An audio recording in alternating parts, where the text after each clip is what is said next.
Welcome one, welcome all, welcome to another exciting episode, well, the second exciting episode of Tales of Creation. I am Bridger, and today, as always, we're going to be asking the deep questions about Ashes of Creation. Welcome to the show. I'm glad you got a hold of the program, however you may have found it. We hope that you tell a friend or two, or give us a review on iTunes, because we have put the show up on iTunes and made it available there and on our website, which you can find, talesofcreation.net.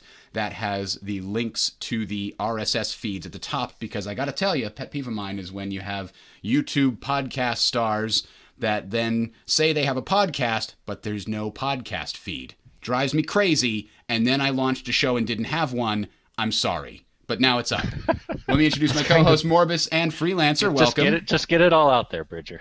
Yeah. I might be one of those people. The guilt has been piling up, but we got it working last week. So thanks you guys for joining us. Just a quick note, if you want to join us live when we record this, it's going to be recorded on the second Sunday of each month. This is a slight exception because we wanted to get another show out right after the Kickstarter closed. So we won't be recording next week, but we will be recording the second Sunday of July, which is the 9th. So go ahead and join us there. We hope to see you 7 p.m. Eastern Time on the YouTube channel that you can find linked from the website or on Bridger15 on Twitch. So let's jump right into it, guys. The Kickstarter is over. We raised, $3.2 million. Amazing. Now, I don't know how many other Kickstarters you guys have been involved in. I have been involved in plenty myself. How would you rate this? Let's start, Morbus. How would you rate this in terms of how well the Kickstarter was run?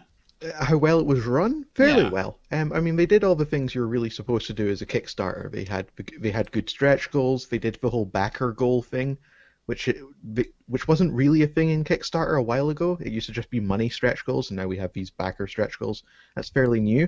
They communicated a lot. They ran their little Q&As regularly and stuff. Honestly, I can't really think of many ways that they could have done any better. There wasn't really anything I thought, damn, why didn't we do this?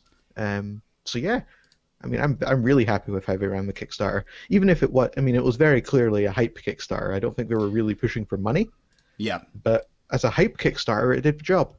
I mean, and the proof is in the pudding. I think it was like the biggest MMO Kickstarter in the last couple of years. Yeah, they claimed, and I think they're right, that it was the highest monetary value for an MMO on Kickstarter. And I checked, Star Citizen had like 2-point-something million on theirs, back in 2012. And then, of course, has made a lot more money since then. But just in that first Kickstarter phase, Ashes of Creation has beaten them. And I think they said they were 7th overall of all sort of games or all Kickstarters in general. I think I saw 9th, but that was a few hours before it closed, so yeah. I think they said on the last Q&A they said 7th or 8th. Yeah.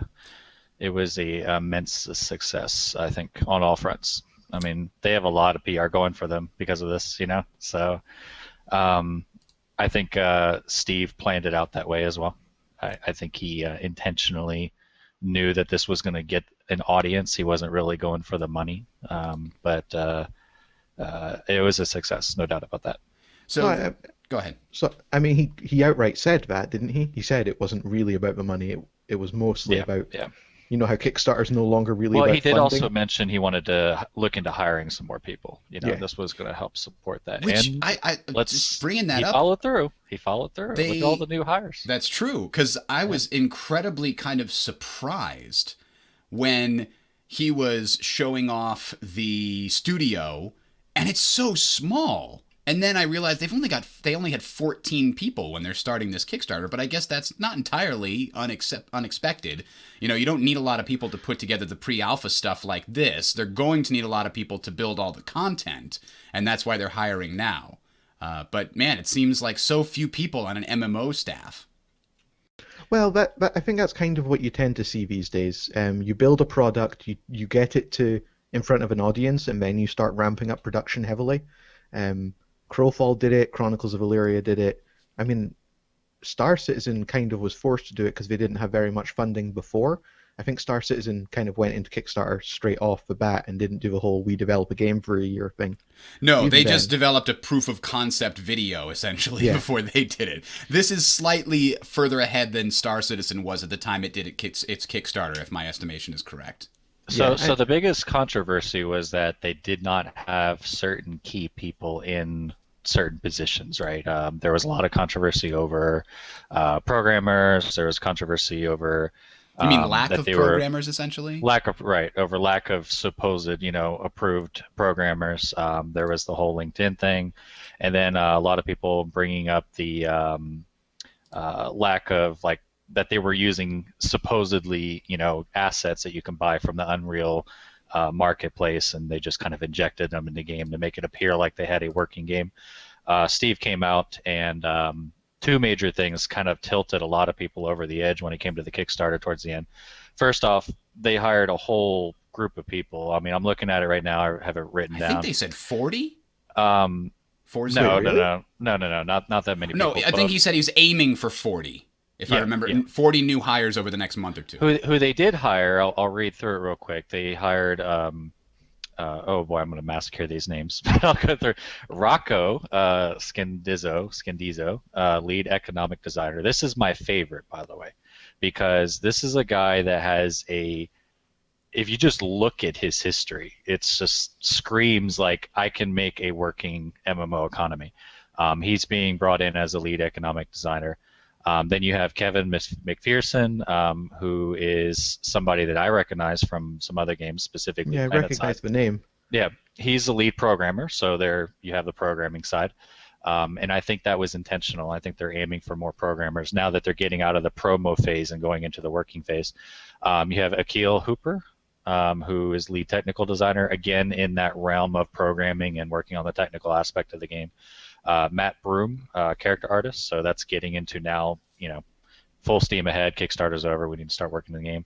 Another programmer, Alex Kudoli? Yeah, good luck with that one. I don't know. Alex, if you ever hear this, I apologize. Maybe someday you can correct me on that. But he's also being brought in as a programmer. And these aren't just like brand new programmers. These are individuals that have years and years and years of experience. Almost everybody on this list has extensive gaming experience as far as developing games. So And that's in addition. I mean, if you look at the bottom of the Kickstarter, if I recall, they've basically showed, these are the games that, here we are, yeah. These are the games that the existing, developers have all worked on. This is before all the new hires. You have people from Star I know you like Wars, seeing the EverQuest, XCOM there, huh, Bridger? Yes. XCOM is a good game. It's not bad. It is a good game. It is a good game. Wait, why does Bridger not like XCOM? I have a love-hate relationship with XCOM, but that's a different podcast. Yeah. Okay. So yeah, I think in general the Kickstarter was definitely a big success. They definitely had some either consultation or just did a lot of examinations of what other successful Kickstarters have done.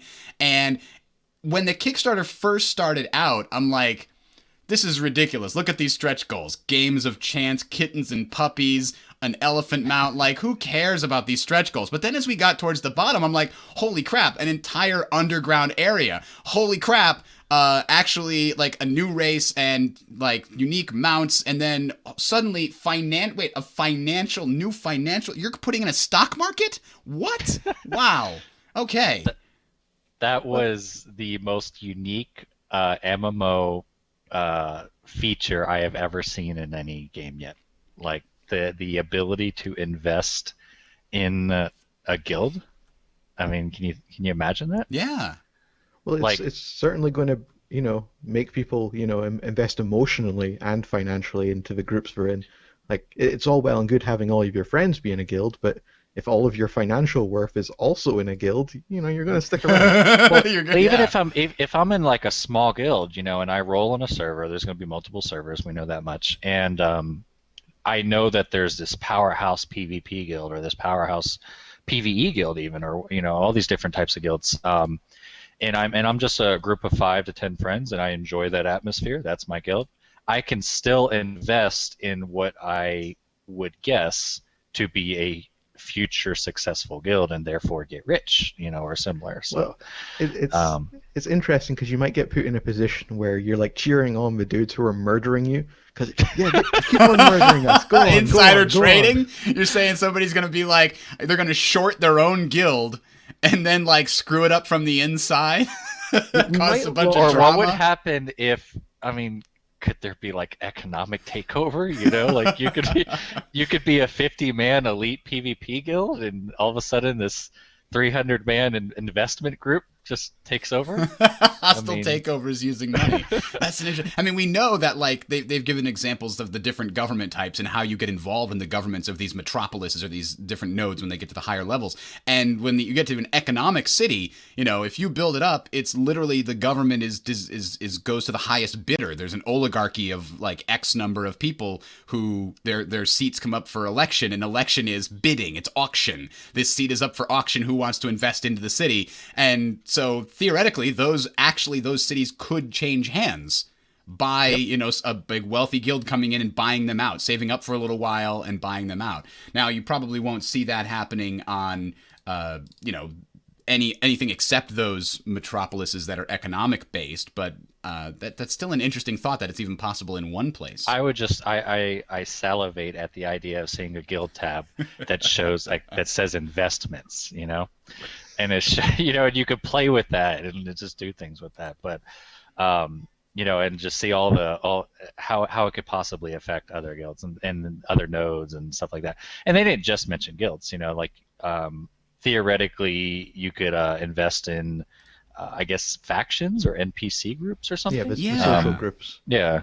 So, you know, how does that work? Do you get dividends from this? You know, is it something that you want to make sure you're never sitting on any stack of cash? You know, you always want to be investing it, or is it, you know, is there a risk? Could you lose all your money? Well, I mean, presumably you can if it's a stock market and the guild you've invested in collapses, and you buy in at 50 and suddenly you can sell out at 10. Mm-hmm. You've basically lost a whole lot of money. Anybody that loves the auction house like I do, this is their wet dream in an MMO. Instead of just investing in markets and local economies, you can now mess with stock markets in a way. So. I think more time when I got back into Guild Wars 2, more time was spent for this expansion that they came out. More time was spent on the stock market trying to figure out and take advantage of all the new things that came with the expansion than actually playing the expansion. Like, I enjoyed doing that a lot. Like, these logs are going to be needed for guilds leveling up, and I just happen to be in a position where I can make a lot of these logs for cheap. All right, so anyway, so let's take a look at these stretch goals, because one thing that always gets thrown at, certainly got thrown at Star Citizen, it got thrown at, I think, Camelot Unchained and Crowfall, and it's probably also going to get thrown at Ashes of Creation, is the concept of feature creep, right? Everybody always says, like, your game is already big enough, you're now it's going to take another year and a half to come out because you've added all these things. So some of these are really just nothing. They're things that'll take a programmer a little bit amount of to put a little UI in there. It'll take a month to build. It's not a big deal. Like Games of Chance, you can, build a little interface for a simple, card game or something like that. Cute pets. Okay, yeah, you have your artist put together some stuff, animate it, boom, no problem. Mounts, enhanced functionality. Okay, maybe that's something they wanted to do anyway. Backer-only weapon skins. Still, we're in like whatever. But then you get to enhanced naval combat with ships and exploration. That's a big chunk of extra time. So that's the first big one, I would say. On a scale of like how much additional stuff, I'd say that's like a 4 or 5 out of 10 of stretching. I mean, it's literally something some companies build entire games around. Like, it's literally, you can make entire games around this one feature set. So it's definitely something, it's a valid concern when you see stretch goals and stuff. And it's something Kickstarter groups are learning more and more to be careful with that kind of stuff. A lot of groups years ago got really, really overhyped about, we got an extra $1 million, we can do this really, really cool thing. Not realizing that, no, this will probably cost about $3 million just to make and about 4 months of developer time. Cool your horses. Kill your horses? I don't know. I see a lot of this stuff as just skins. Like, I see a character artist like the guy they just brought on knocking out 90% of this stuff in the next 6 months. Well, that's well, true. sure, that's what I was saying. But the ship know. one is definitely a big one. Armor skin, expansive underground areas. Well, that's really just more content, more environments they were going to build. You're going to have that's going to be a little bit more than it normally would be. But that's like, instead of building an extra outdoor area over here, we'll build an underground area here, right? That's not a huge diversion of resources, special mount, social progression paths. That could add some extra time on the design side to make that work out well. New player race. Again, you're not looking at too much different stuff. It's really just like the new financial system, the social progression paths, and the ships and exploration. I think those are the three big ones that are actually going to take a significant amount of time. Yeah, it's the dollar amount expansions that. Which again is what a lot of groups do. They have their backer number goals as like fun little cosmetic stuff, and the actual money value is the stuff that actually costs money to develop. And you know what the best thing about a lot of these new editions, Bridger, I don't know if you caught the last couple live streams, we were doing notes for them, and I was typing up the notes specifically when it was asked about this. Somebody asked in regards to the mounts, like for example, the $150 founder pack, you get a spectral horse, a mare mount. I think a lot of people were taken back during that Q&A when they specifically came out and said that this is not going to be like a mount that appears in your inventory and you right-click it and now you have a free mount, but this is going to be more of a skin that you right-click and then you could, in theory, apply it to a horse that you already have. This was immensely divisive. No, it divided a lot of people. There were a lot of people in chat that said, what do you mean I can't, this isn't a real mount, because it says mount, it says you get a mount, but it's actually just a skin. And I like this. I like the fact that these really fancy mounts and stuff that they're all describing, on day one, I don't right click and have, a 150% move speed mount that's faster than everybody else, because in theory, somebody somewhere is going to say, oh, that's pay to win. Because it is. Shh.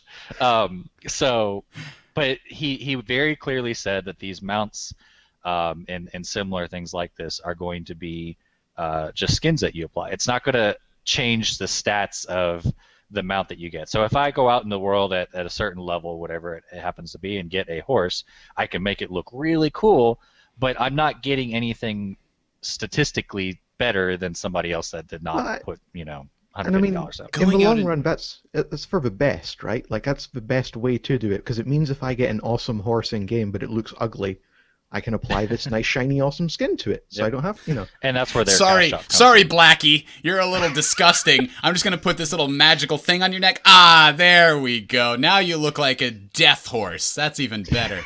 No, but you imagine this is where they open the door for their cash shop as well. Yeah. Cosmetic skins. Yeah, I mean, because on Fashion day one, Fashion Wars 2 influence coming in here. You can run a game off of just trying to get people to want the prettiest things. But it could be Fashion Wars, or it could be I immediately open up, pay certain 600 gems on a certain game we won't mention, and immediately have a fast mount on the very first hour. I'll tell you what, I'll just say it because Steve and them can't say Arcade. But I'll say it. On day one, as far as launch plans for Arcade, any competitive mindset that you had meant that in the very first 5 minutes of creating your character, you swiped for $40 or $30 to make sure that you immediately had the fastest mount, that you immediately had X amount of costumes and stuff. That was Arcade. I mean, and they're making sure that in the first 5 minutes of Ashes of Creation, whether I have my package or not, it takes me just as long to get to that next quest as the 100 other people behind me, and I like that. I like that a lot. That's kind of core to their message of pulling as little pay-to-win elements as physically possible. Yes. They couldn't really do it any other way than the way they're doing it with cosmetic skins, and keep to that whole pay-to-win is god-awful and it ruins game.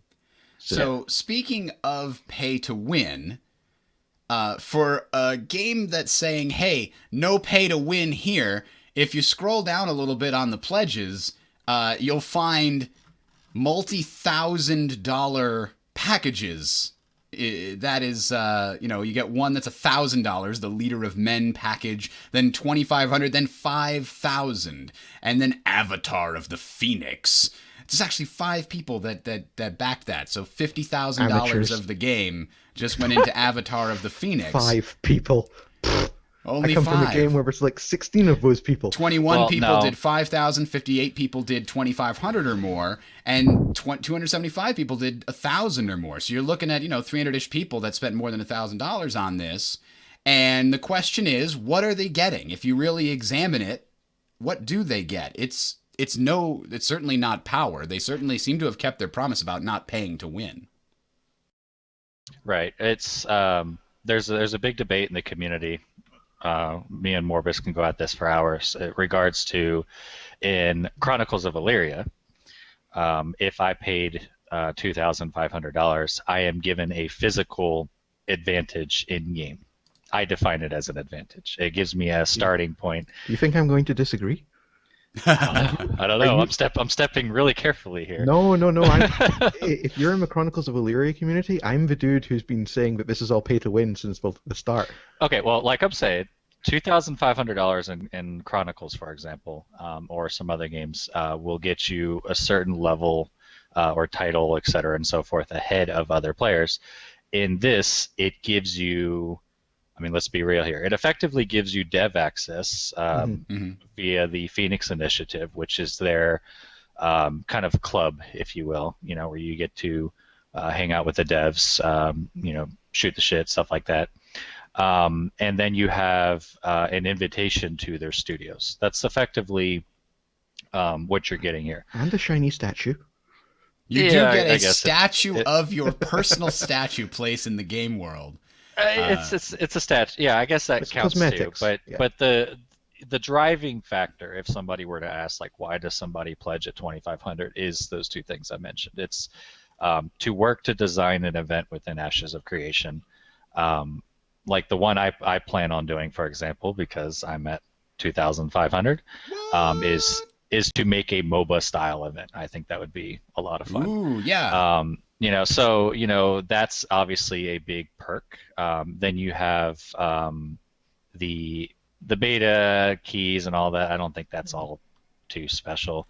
But the Phoenix Initiative, they didn't really go into detail about like what's involved in that.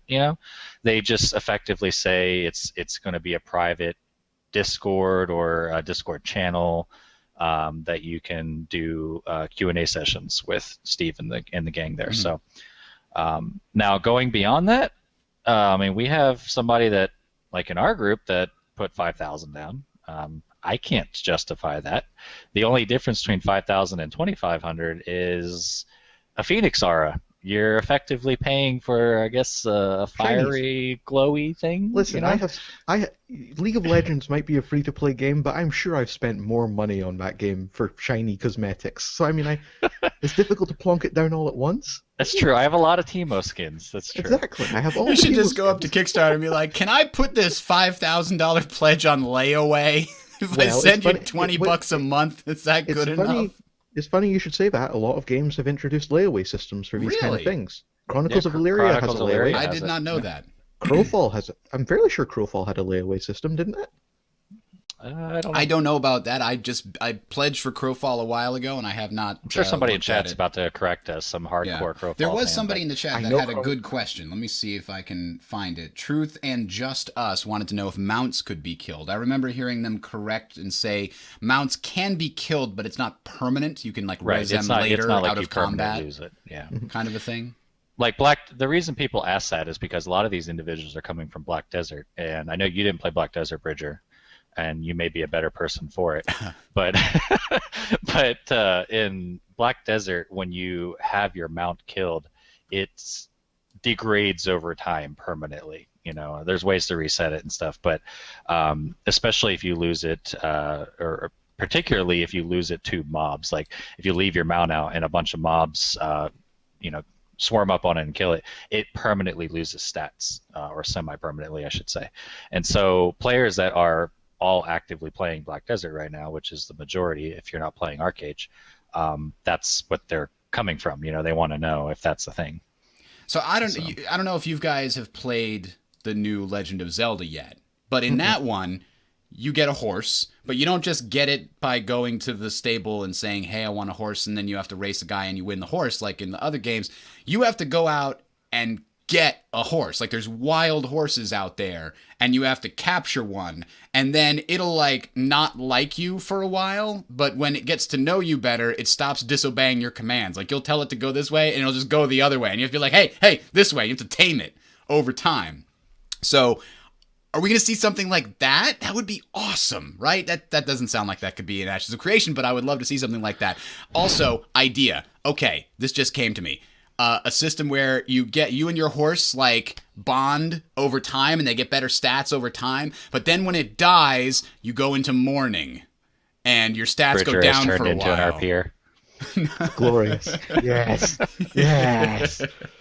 No. Okay. We've lost Bridger for good. No. I mean, Go ahead. along that line of thinking, I mean, if you want to have a dynamic economy, if you want to have horse breeder be a thing in the game, you do kind of have to have some way for you to lose horses, because otherwise you just, Sure. you get more and more horses. There's no faucet to get rid of them. So I wouldn't be surprised if we have some form of degradation on mounts. Like you kind of have to for mount breeders to actually be a thing, right? Yeah, I think the only game that I know that had something like that, didn't Final Fantasy XI have mount breeders of some kind? Or maybe Black Desert does as well. Black Desert does too. Oh, that's interesting. Yeah. I didn't know that. Yeah, but it's not as involved. But there's a huge market in Black Desert for breeding mounts, and eventually your mounts degrade over time, and you have to let them go. And the system works actually pretty well, to be quite honest. Zelda was a great game, by the way. Oh, you've played Breath of the Wild? Oh yeah. So I don't have a Switch. Switch box right behind me. I'm this close to beating it. I've just got to I was there at midnight. I went to 4 different Walmarts to pick up the game. I wouldn't have pegged you as somebody that's a big fan of that style game. Yeah, but absolutely. I didn't buy a Switch dragged my children. Right away. We made a party out of it. It was camping out in tents. My friend just told me stories of things that were happening to him in the game, and just kept lauding it in front of me like, this thing is amazing, you need to get it. And I finally broke down and spent, the $300 and some odd just to play Zelda. I mean, don't get me wrong. I'm definitely planning to get Smash, and we've been having a blast with Mario Kart 8. But at the time, that's the only reason I bought it. And it was totally worth it. My wife is hooked on it, too. She's like, I'm not going to like that. I didn't really like the 3D Zeldas. I like the 2D Zeldas. And I'm like, you got to try it. Trust me. Okay, listen. If you try this, I'll mow both lawns for the next 3 weekends. And she's like, deal. And she loves it. It's great. I still had to mow the lawns, though. Anyway. Back to Ashes. So during the Q&A, this is just we're moving on from the Kickstarter a little bit here to, let me stop. My segue's not doing great here. 1 out of 10. Would you guys like to make any final comments on the Kickstarter before we move on past that? I mean, someone asked us earlier where we all pledged in. I don't mind answering that question, and Freelancer already did. Yeah.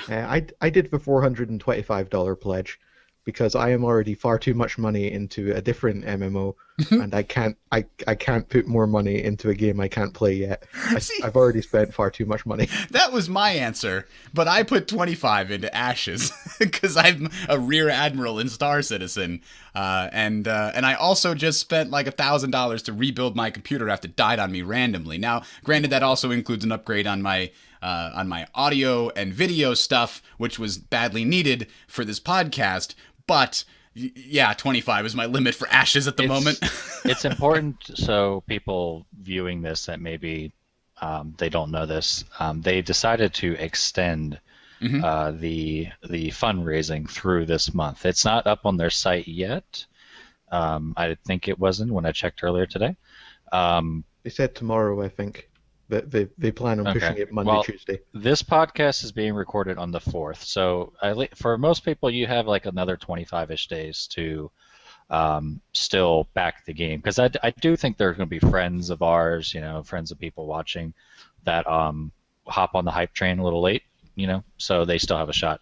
The specifics to know, though, according to Steve, is that the Kickstarter backer exclusives, such as a lot of these cosmetics we were talking about, will not be available to people that back via the website.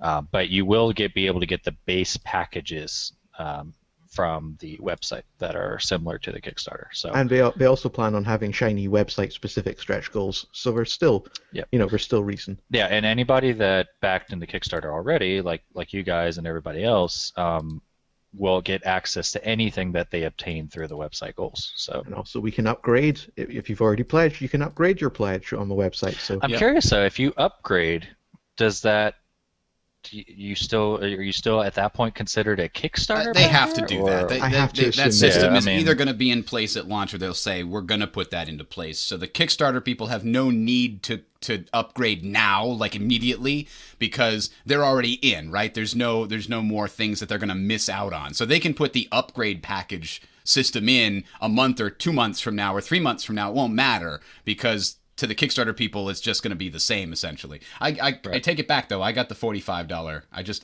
misremembered You lied to myself. us. I did, but my screen told me the truth. So anyway, so that I've been recommending the 25 package to people in our guild that have asked, hey, should I get involved? And I'm like, listen, just get the $25 package. Yeah, It gets you all the there's cool no little reason not to. things, and it gets you a month of game time, and it's only $25. Don't go any deeper into that if you're unsure. It doesn't make sense. That's to anybody that's like still on the fence. I mean, consider this: this is a monthly sub game for people that don't know. It's already said it's going to be around $15 or $14.99. Typical sub. The lowest package is $25. So if you back that, which comes with 1 month of game time, you're going to play at least a month. If you decide you don't like the game, then it's 1 month. You would have had to pay that subscription anyway. So that's $10 to get everything. It's kind of a steal. well, I mean, Putting in a free month on the $25 package is really a good investment. there's a good chance that the cosmetic stuff that you get in without the Kickstarter rewards itself, just like the emoji packs and stuff, will probably cost more than that $10. So there's really no reason not to get the $25 pack if you're interested in the game.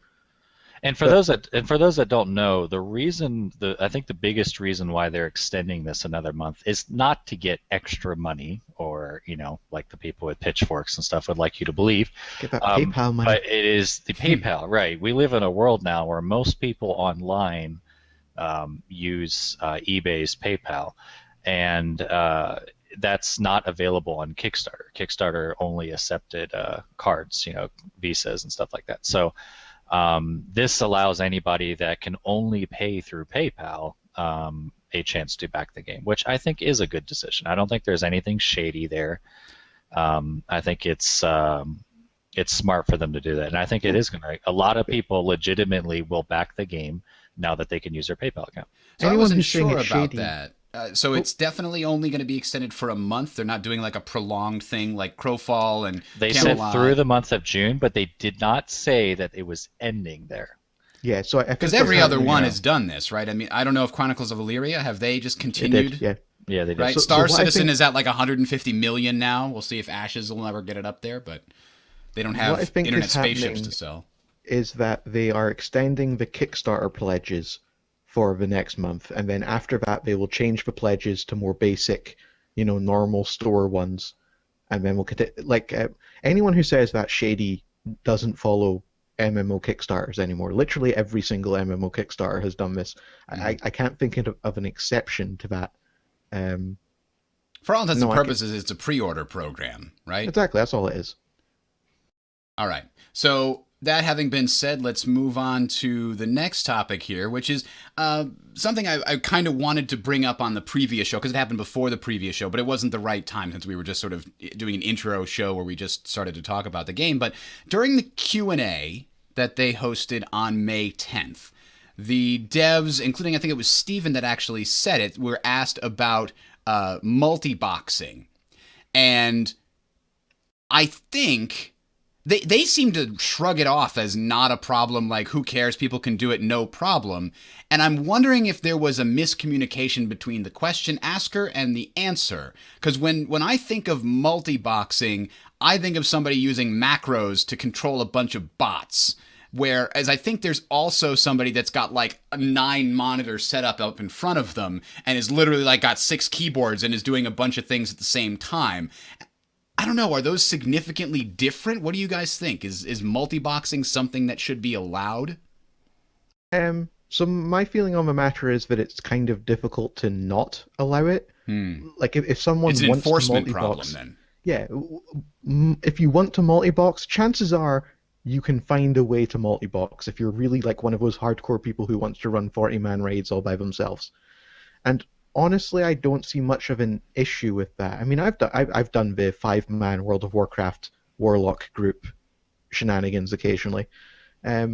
I don't see a huge issue with it. Like I don't see why it's a bad thing, really. It's just more people, more money towards the developers, more things for people to murder, Right, because all those more boxes have content. to have accounts. That's Yeah, paying exactly. accounts. That's why it sounded like Steven was like, whatever, as long as they have an account and they're paying for it, what do they and I mean, care?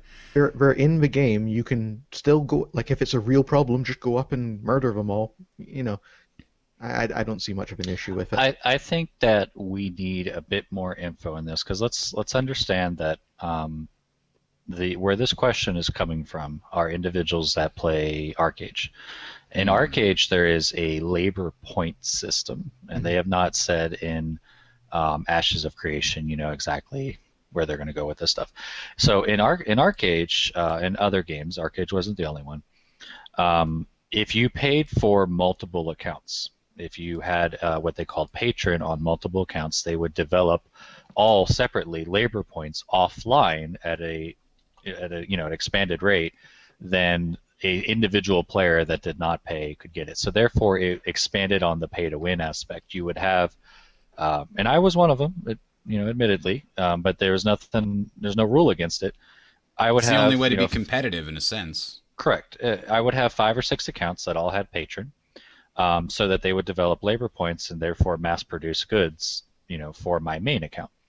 That's doable with Arcade because of the pay to win aspects. In Ashes of Creation, as far as we know right now, there is no way for you to have a separate account as long as it's paid. Like, by the way, the official answer from Steve was that they don't see a problem with it as long as they're paying for it. And I think that they've come to that conclusion because if I have a separate alternate account or 5 that are paying for it, I'm not getting extra gold generated from those accounts for them just sitting there, whereas I would be in Arcade or similar games. So any advancement that player would get from having multiple accounts means that player has to put in the work on those multiple accounts, like actual physical time, hours, grinding, etc. Simply by swiping their credit card, like in Arcade or similar, they get no benefit from those extra accounts. So therefore, I don't think it's as possible as people think for you to have 5 accounts and assume that you're going to be ahead of somebody with 1 or 2 accounts, because that person would have to have 5 different arms and hands to manage those accounts at the same speed as somebody managing a single account or a dual account. Or macros. Yeah, they Yeah. did say that the concept of add-ons that let you do that interacted directly with your abilities and stuff was something they were kind of not thinking of including. Now let's draw a line in the sand here. Now this is just talking about having multiple accounts or multiple clients open. I guarantee, and I'm pretty sure I heard quite a bit of answers from third-party programs and modifications and add-ons that they are not going to support that. Right. Specifically, that'll be something they are against. They said maybe interface add-ons that simply change the look and position of your interface, but not mechanical macro add-ons. A macro where if I press W on my main client, it also presses W on all of the other clients at the same time. I'm very sure that they are against that. They've alluded to that already, and they would be the first MMO ever that would officially allow that if that's the case. Officially, yeah. I mean, I think there's been MMOs who have looked it over and not taken action on like auto hotkey scripts, but yeah. I mean, they're already very against plugins as it is. Mm-hmm. There's a large audience of individuals that want to use plugin platforms and have the artists and just the community at large out there provide new UI and scripts and menus and stuff, but they seem very adamant in the idea that their UI, guild system, market systems, etc., will cover all of those bases to the point where you won't feel like you need that extra plugin support. I hope, I hope they do that. Yeah, that's definitely the hope. I mean, Guild Wars 2 didn't have anything like that. You used the Guild Wars 2 interfaces, and granted, it took them a while to get everything exactly the way There you was might one want. key, there was one plugin though, if you remember, Bridger, in Guild Wars 2 that was immensely popular. That Guild Wars 2, the developers are reading it. A lot of them close friends of mine. Created a beautiful game, but there was one area they didn't cover where the modders came in and covered it, and that was DPS meters. Right. There were a lot of, well, I shouldn't say a lot. There were 3 main DPS meter communities that were developing their own version of it, because during world bosses and stuff and dungeons, especially as they got harder, you needed to be able to judge the person next to you to make sure that that mesmer was putting out the right DPS, or was better than the 5 other mesmers that wanted to be in the same party. You had to be able to empirically know that mesmer, or whatever class they were, was more efficient with their skills, with their gear, than the other possible people you could have brought into the dungeon. I mean, that makes it sound bad, but really what you need to determine is, hey, we keep wiping at this point. We need to find out why. But essentially, you're who's probably the weak link wiping here? because you're taking too long to kill the boss. Right, and so as a result, you need to find the weak link, right? But the way that sounds is, it sounds like you're just trying to be mean and yell at somebody for not doing well, but really it's the only way to pass these things that are collaborative efforts. If you don't know who's not pulling their weight, you can't fix the problem. Yeah, and that's going to be a debate I'm sure we'll have in a future podcast, like gear scores. Is that something that should be in Ashes of Creation? Should I have a summary on my character screen showing me what my relative gear level is? Is that going to be a thing? And if I could ask Steve a question right now, it would be, will there be DPS meters? Because they've already said that there will be dungeons and raids and of varying levels of difficulty, depending on the node development, et cetera, and so forth. Well, if I have, like they said, parties are going to possibly be 8 people, or we'll assume maybe a 16-man raid. If I have to choose between 16 people to be my best people for a progression raid, DPS meters are almost, it's not even a request, it's like a requirement. Yeah, I think for a competitive MMO to have that, for a PvE competitive atmosphere. I don't think the question is, will the game have damage meters? It's, will the game have officially sanctioned damage meters? Because it will have damage meters. Someone will write a parser. It will happen. It's just whether or not the developers want to support the existence of it. Right. The Guild Wars 2 one you're talking about, Free, was like a third-party program you have on your second monitor that captured information from the event window that was telling you, X Fireball did 250 damage or what have you. And they had to have that because Guild Wars 2 originally was not a competitive PvE atmosphere. It was very relaxed. But then later on they added those, I forget what they were called. They added these much, much harder dungeons that you could progress in. And they added, other events and stuff, and you had to min-max, up and to the that point, expansions added the raids, which were even harder. Right. And up to that point in Guild Wars 2, for a very long time, you did not have to min-max. It was not a requirement. It was just an ego thing.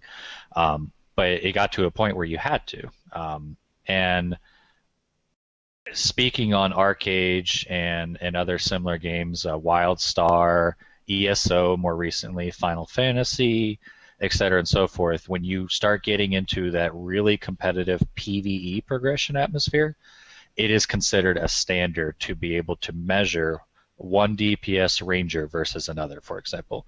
You can't base it off of anything else, because anything else is favorite, or it could be perceived as favoritism. Yeah, if you don't have DPS meters, and I have 2 rangers in front of me, and they both say that they're the best ranger, and I pick one because I don't have numbers to go by, that you're just asking for trouble. And in any competitive rating atmosphere, that's asking for trouble. But if I go to the Ranger A versus Ranger B, and I say, Ranger A, on your 30-second DPS test, or your sustained test, you are 2,000 DPS over the other Ranger, that's something that is sellable, and it has no bias. It is just based off numbers. It's not personal, and nobody can really argue against that.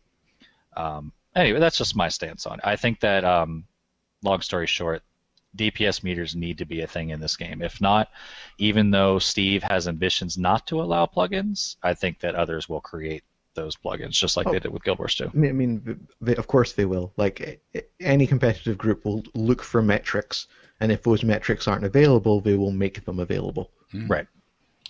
All right. So with that having been said, one of the big sort of reveals, I guess, but since the last show that we had, was they showed off some pre-alpha gameplay of the monster coin system, and they spent a lot more time talking about it in the Q&As, because it was sort of a system that hadn't really been explored much during our last episode. So just in brief, for those of you that haven't been following the Q&As, I will give you a quick rundown of how they have explained it so far, which is essentially this. You're going to have all these events that take place in the world, and a lot of these events are going to be based on things that happen in the sense that a node levels up to a higher level, and so a bigger there's more civilization, there's more humanity / elvanity, I don't know, whatever you want to call it there, more civilization in this area. You've got a bigger town, bigger city, what have you, and then the wilds essentially push back. They don't like that humanity / civilization is encroaching on their territory and civilizing it. So you'll have a dragon come out, or an ogre he and his brother will come out of a cave and try to destroy the village because they didn't want the village there, whatever. So these events are going to happen regardless, but the monster coins are things that players can use when the event fires to take control of the monsters and be the antagonist for that event. So when I heard him describe it that way, to me, that sounds like there's a lot of room for abuse or shenanigans involved in this. What do you think, Morbus? Is there a way to build the system as described and not have problems arise out of it? Can they tamp it down and put in some kind of preventative measures? I mean, I'm sure there are ways that they could do that. I'm sure they could be very restrictive about it, and like they could control where monster coined players are able to go and what they're able to do and stuff. And they seem fairly confident that they will be able to build the system such that it isn't abusable. But I have a lot of experience with players being assholes. When you have a small group of developers, they have an accumulation of intelligence, and then you have thousands and thousands of assholes, and they have their group of intelligence, all rolled into a ball, and it tends to be that the group of assholes has a bigger ball of intelligence, just because there's more of them, not because they're smarter, but because there's more of them. They're also willing to do things that normal, decent human beings are not willing to do, right? That's what makes them assholes. So I can't. My feeling tends to be that if you think a system can be abused, chances are it will be. And this system, to me, looks like it could be abused fairly badly. The developers seem confident that they can design their way around it, and I'm very, very curious to see how they intend to do so. I'm not convinced. That's because I'm very, very cynical about developers these days. The ways that they've described, at least the ones that I have heard, is basically that they're going to be providing incentives for the player who is the monster to do well, right? Do as much damage as possible and play the monster part. RP that monster. What is my motivation? My motivation is destroy this town, right? So they're giving him points, as you can see popping up on the screen here, or maybe that's damage. I'm not sure, but that's damage. The idea being that he's going to get points for doing as much destruction as possible and achieving certain objectives, like destroy the town center or destroy this or whatever. And then that will give them access to buying like very unique skins that you can only get from playing this little mini game as during a monster coin type event. And while that's certainly an incentive that would probably drive a lot of people, there's a lot of other people that said, hey, I don't really care about that. What I do care is screwing around with these people, right? Or maybe you don't care about this, cool looking cloak Maybe you do care about hard currency. Let me throw this little thing by you. You pick up a monster coin through something, and it's going to attack a town, and the town is lightly defended because it's midnight or 3 a.m. during the prime time for that server, and so you reach out to the people in the town. You say, it would be a shame if a monster attacked your town and did its best to destroy you. I wonder what you would pay for a very tame monster to let you kill it slowly, and it wouldn't do any damage. I wonder if you'd pay 500 gold for that. That's just off the top of my head, but there's got to be plenty of other ways to mess with the system and have it not be played as intended.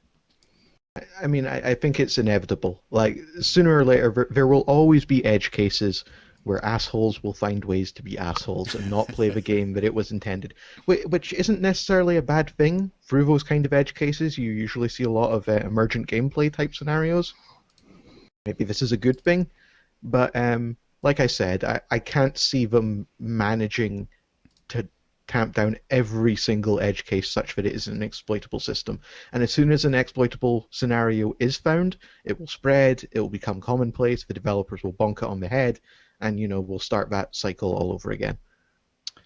I'm a big fan of Left 4 Dead and Left 4 Dead 2. And what made those games what they were was being the stalker, the charger, etc. And that my best memories, were not being the survivors. It was being those monsters. Nailing a really long jump with the hunter was so satisfying. Another game I'm a big fan of in a similar vein is Natural Selection and Natural Selection 2. Both of those. You were about to say Evolve. Whew, no. Close.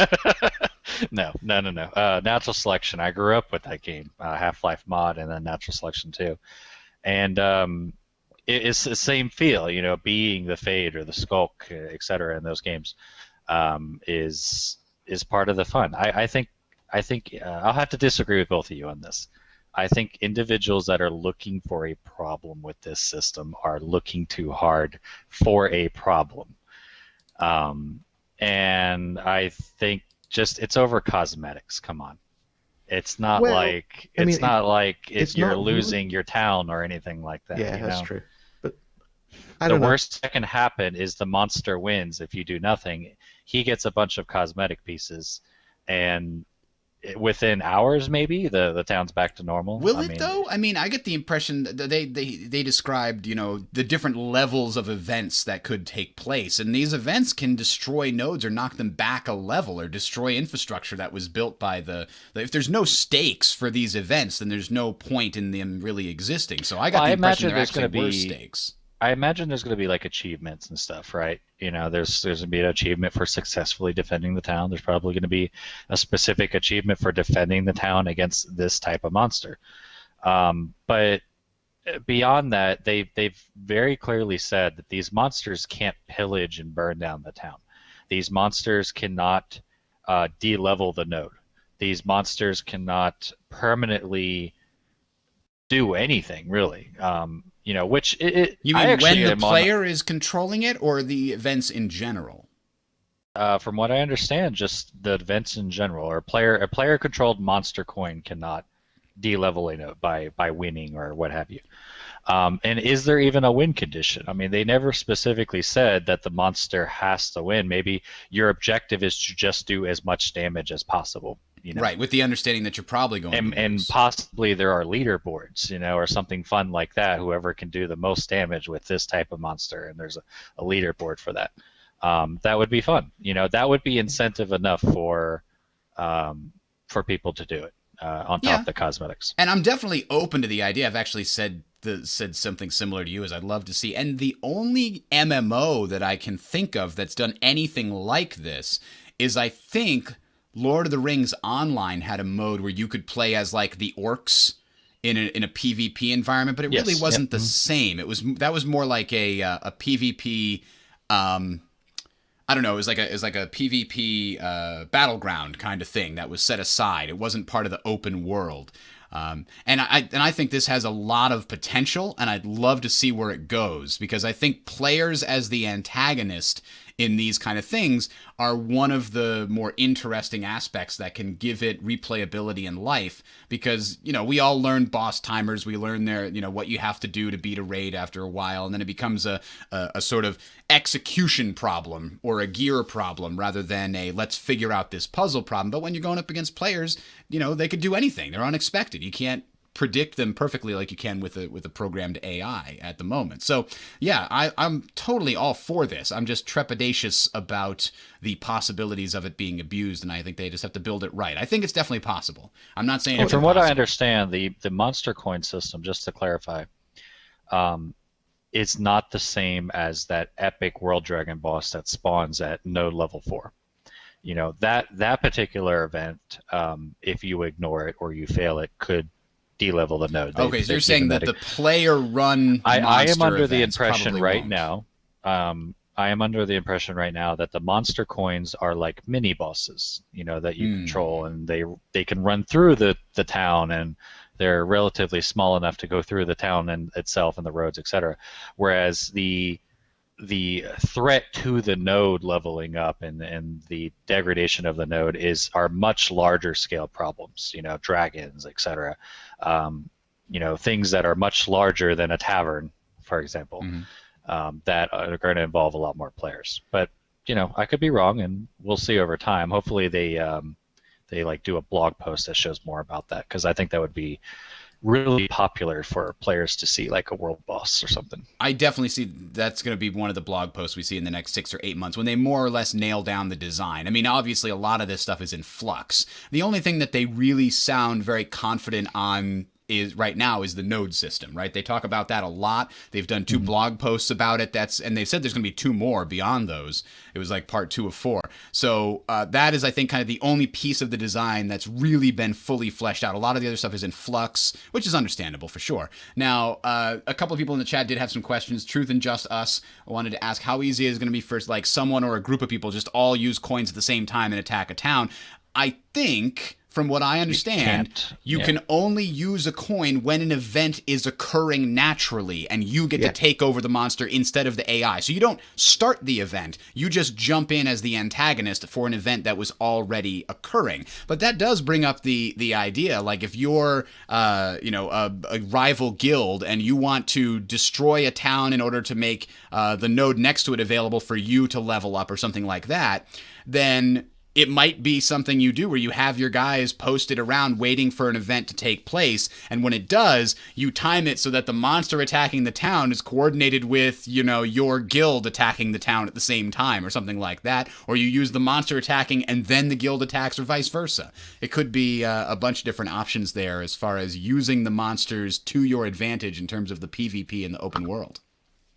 Yeah, they did say that you can't just use them whenever. You know, they're going to be scripted times, so that allows them some control over a 4 a.m. monster raid on your node, you know, after you've gone to sleep, you know, stuff like that. So I don't think that's going to be an issue. Yeah, my understanding was like you'll get an alert saying there's a zombie horde traveling through the area, and the king zombie is over here. Yeah, I wonder and, if like players can be zombies. Do you think that it will be so let me ask you, Morbus, if you were designing this, would you make it so that I, as somebody defending the town, could tell by looking at the interface that those are players and not AI? I mean, I think it's very, very difficult not to have that be true. Do you mean like having player-controlled things have like a red name and non-controlled ones having a green name? Like that, yeah, essentially having available? some kind of a call out above them that says, hey, look, this is a player-controlled zombie, not a AI-controlled zombie. Because that's one of the things Star Citizen is doing, is they're specifically trying to make all the AI look indistinguishable from players. Obviously, you're going to maybe be able to judge from behavior and from chat, like if they say the same 6 things that all AI do or whatever, but that still leads the possibility of people like hiding and pretending to be AI. I'm not sure how I feel about it. I'd have to have a good think about it. I'm one of those people who kind of really likes transparency in my game mechanics, and I feel like it might be a good idea to let players know what they're getting into when they engage a monster. Like, I have a feeling it would be better to let a player know that they're about to engage a player-controlled monster. But but on the other side of the coin, I do think it's really, really awesome. The other side of the monster coin. Yeah. Really? That's the new title for the episode. Like, the other side of the monster coin. To see a horde of monsters coming at you and not having a clue which one are technically probably more dangerous because of the fact that they're controlled by players, and players tend to be better than AI.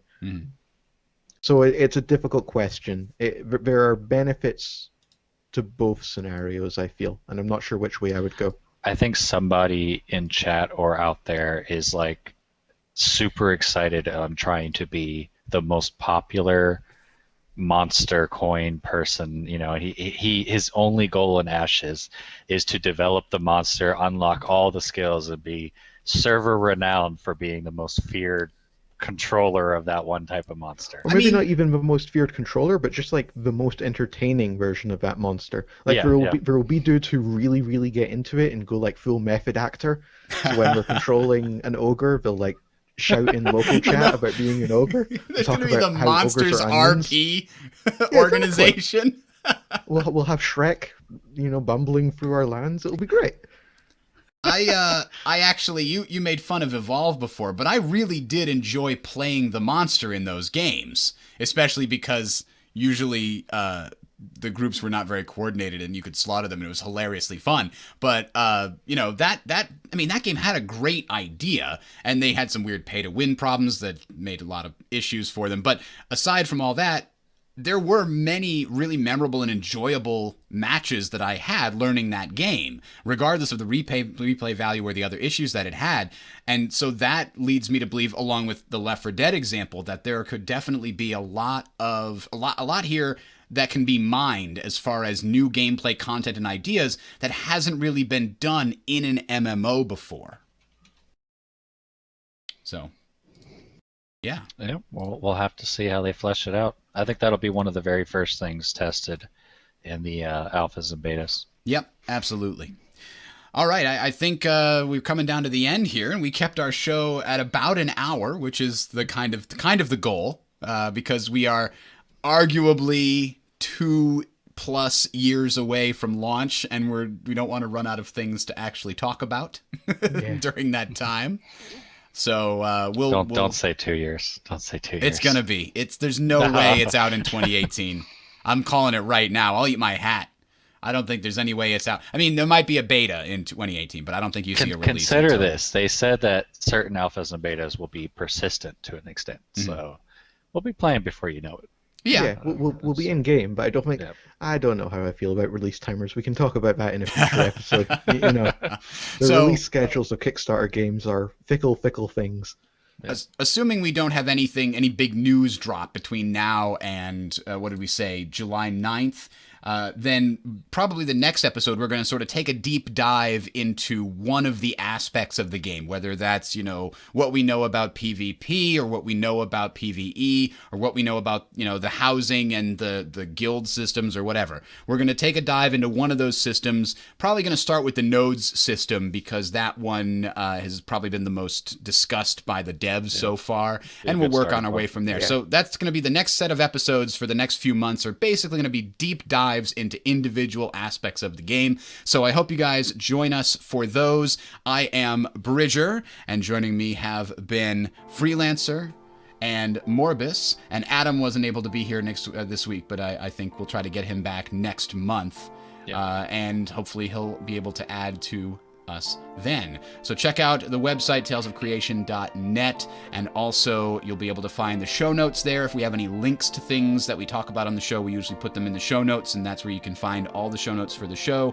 You'll also be able to find the RSS podcast feed there. If you want to help out the show, give us a thumbs up on YouTube or give us a review on iTunes. Those are the best ways to help us out.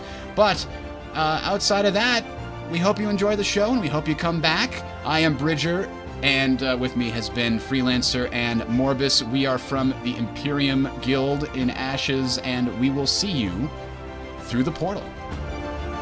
See you guys. Bye.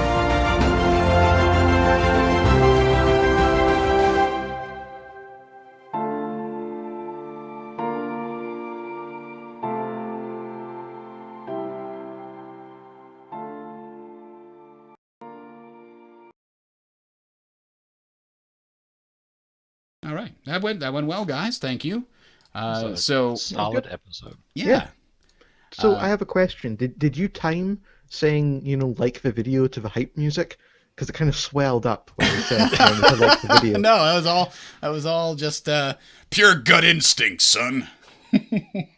That's just years and years of podcasting experience. Dude, I've been doing this since 2002. This is ridiculous. Although it wasn't called podcasting back then, it was called shoutcasting. The Team Sportscast Network. We call the shots.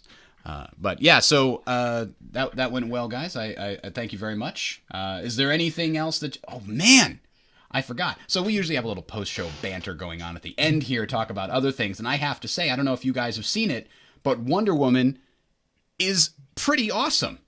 I've heard it's like a good DC movie, which doesn't work in my brain, so I'm confused. Yeah. I am planning on going and seeing it. I don't think it was a really, really, really good movie, but it was super enjoyable, and it well passes the bare minimum for what you should be able to do in a movie. Like, there are so many bars that it met that the other DC movies did not meet. Like, characters had clear motivation, they had growth, they had personalities. The movie gave you enough to make you care about them, and what they cared about mattered to you. There were interesting twists, like all these things that you want to see in a good sort of heroic hero's journey style movie. They made it there. No spoilers. You're right. No spoilers. No spoilers. Absolutely no spoilers. It only just came out this past weekend. I saw it yesterday. It was great. What you're trying to say is that the turning point of the movie wasn't the two heroes figuring out their mums are named the same thing? No, it was not. That sounds like a good movie then. So I would say, if I'm going to rank it, I would still say, out of all like the superhero movies that are out there, I still think that The Dark Knight is above it, maybe just barely. They don't really count as You're DC right. movies, You're right. They're though. not the same. But he They're not said the same. superhero movies, Discounting them, I would say right, The sorry. Winter Soldier and the two Guardians of the Galaxies, I think, are still above it. I still enjoyed what those about thoroughly. Logan, man, that's a tough one. I feel like that fits in the Nolan Batman side. It's not really a superhero movie. It's like a what if superheroes were Come real. on, Ed. But Yeah, Logan was really good. So Yeah. the way I do it is I tend to take the MCU and the DC EU, like the two extended universes, and compare them, because like the Nolan movies are very clearly not in the same category as the other DC movies. They're very clearly their own thing. So when I'm comparing them, I tend to go with like the Superman v Batman and the Superman movies, comparing them to Iron Man and stuff. And I've heard that this is like the first good, proper DC extended universe movie. That's what I'm hearing. Somebody in the chat brought up a criticism that was made at the choice for the actress because she's very thin. And Yeah, but she's also like 6 foot, isn't she? She's definitely, she's very tall. And in the movie, you can tell when she's standing next to Chris Pine, she's like almost a head taller than him. Like, actually, he's okay. He's pretty tall too, but she's not huge. she's not huge. I mean, but she is she's imposing. not dainty. She's not dainty. She isn't She's done very well within the context of the movie. Like when she lands her punches or her kicks in the fight scenes, you can feel it. It doesn't seem unusual or weird or odd, right? The way that it's shot and the way that everything it all works. I did not feel at any point like, wow, how is that little thing doing all that? That never passed through my mind. I didn't even know that was a criticism until after I got out and I started looking at some reviews and things. So I say it's not even that big of an issue. And I think she worked. I heard a very interesting thing. So Gal Gadot is Israeli, as many people may know. She can't really do anything other than the Israeli accent that she naturally uses. So they got all the other women that were Amazons to do an Israeli accent so that A, they sounded a little bit exotic, and B, she wouldn't have to learn another accent. So they just used that as the exotic Amazon accent. It's very concise and efficient, I guess. So somebody from our community asked Bridger, who designed the TOC logo or the whole new getup? It looks really good. And where can they get the music that you played? The music, actually, let me pull it up. The music that I just played at the end there was The piano, I guess. Yeah, where did I pull that one out of? It was one of the videos that's on the, I think that was the first one I found, and the first one I looked at was the video called A Diverse World, Ashes of Creation. Let me open that one up and see if that is... So did you just like get the audio off the video? Yeah, I pulled the audio off of the YouTube video. So it's, if you go to the Ashes of Creation YouTube channel, it's one of the most recent videos. They just posted it on Thursday, actually this past Thursday, called A Diverse World. That's where I pulled that music from. It's sort of a variation on a theme of the other music that they had there. But to answer the other question they had on where I got the graphics that you're looking at and the logo for the thing here, I'm trying to find the... Stabby says that answer. there is a Ashes of Creation SoundCloud. I did not know that. I'm going to look for that right now, though. If anybody's got a link, please send it to me in the chat there.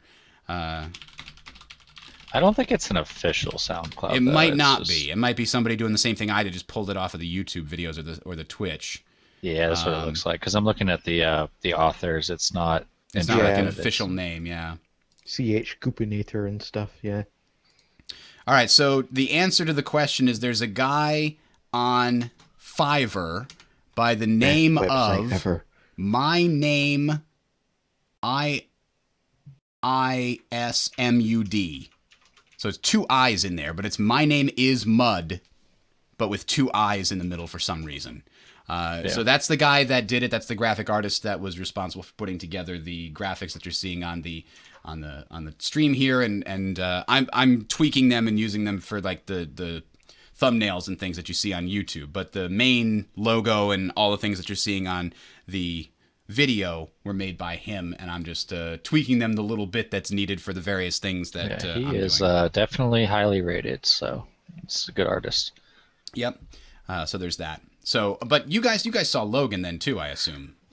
Yeah, I want to go back saw, to that because that was I a saw really Logan more good recently, and I was intrigued because it was like the first superhero movie that was like rated R. So I was like, all right, I got to go see this. Well, you know? Deadpool. Well, yeah, Deadpool, which but... arguably made Logan possible from the producer's point of view, right? They were willing to go out on for once Deadpool was successful. But I was not going into it expecting much, and me and my wife and my son,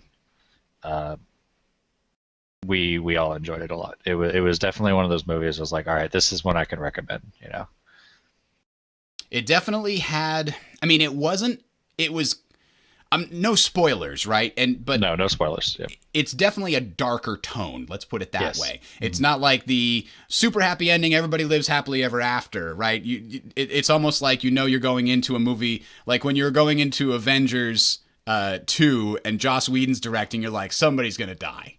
Somebody's dying in this movie, and they did a good job there, kind of pulling their punch and making you think it was going to be Hawkeye, and then it wasn't. There's spoilers on Avengers 2, right? I think we're past the point there, I hope. I haven't seen it.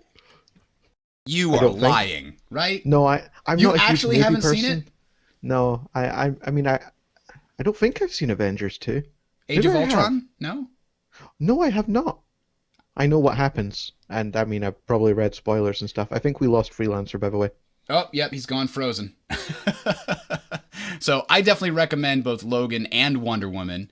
I do think you should watch Age of Ultron. A lot of people said they didn't like it. I think it's on Netflix. I thought it was likable. I enjoyed it. I don't think it was quite as good as the first Avengers, but it was still really enjoyable. Yeah, I don't really watch a huge amount of movies. I've seen Deadpool. Deadpool's good. Man. I enjoyed Deadpool. Deadpool was ridiculous. I haven't laughed that much in a theater in a long time. Now, Stabby in chat got it right. I just actually don't have any friends to go and see movies with because I'm all alone. Mm-hmm. So I don't know how to put this. I don't know if Deadpool is going to hold up over time because there was a lot of referential type humor involved in that. But man, for its time, it nailed it. I think its success was definitely buoyed. You know, buoyed by the fact that there was so many superhero movies coming out, and it kind of did the superhero tropes, and it was self-mocking and stuff. I think if you don't, I'm not sure it will hold up either. I think it excelled within the other movies it was released around. Yeah. Have you read any Deadpool? Because I haven't read any Deadpool myself. I have read enough Deadpool to know that I don't like some Deadpool writers. Um, I That's true of every comic hero I think yeah, you can think of. I yes, I have read a decent amount of Deadpool. I'm not a huge comic book nerd. I like them, but I never got into it that much. But Deadpool's one of those characters that you kind of go and read because everyone tells you should go and read. Um, I liked the incarnation of Deadpool we got. He wasn't like stupid silly. He was just kind of self-referentially silly. So yeah, So I have heard, I don't know if you've read it, but I've heard that I should go and read Gwenpool. Have you heard of this? I'm going to. No, I haven't. I'm going to assume that it's like Spider-Man Gwen Stacy It goes is. Deadpool. So if you're not familiar with comics, a couple of months ago, maybe like a year ago now, I think it was last summer, um, Marvel put out a bunch of like variant covers of most of their things with Gwen Stacy as the hero. Like they made a Gwen version of Hulk, they made a Gwen version of Spider-Man, they made a Gwen version of everything. And uh, somebody had the idea to make a Gwen version of Deadpool, and they made like an actual little comic, and then it caught on, and they made it a full thing. And the premise behind Gwenpool is that somebody named Gwen, I don't think it's supposed to necessarily be Gwen Stacy from the Marvel universe, but it's somebody from our universe who reads comics and knows everything about comics. She somehow gets transported into the Marvel universe, the comic universe, and she has no superpowers, but she is a superhero for all intents and purposes because she knows all the tropes of comic books and uses them to her advantage. That's Yeah. her power because she comes from our universe and she knows how comics work. She knows the logic of comics. That sounds like such an awesome premise. I feel like I gotta go and get like Marvel Unlimited and check it out soon. Yeah, no, it's definitely a new take. I mean, that's kind of one of Deadpool's powers. One of Deadpool's powers is that he knows he's a comic book hero. So Right. I could see how that could work. So anyway, I'm gonna get going and Yeah. take things together here. I'm gonna put the audio from this up on the feed tomorrow. By tomorrow for sure, and I have to edit the YouTube channel video down to just the show instead of the pre-show there, and then we'll be done. So thanks guys for watching, and we'll see you all later next See ya. the 9th, I guess. Yep. Yeah, the next one's 4 weeks, no, 5 weeks from now. Indeed. Yeah. So everyone have fun. See you then.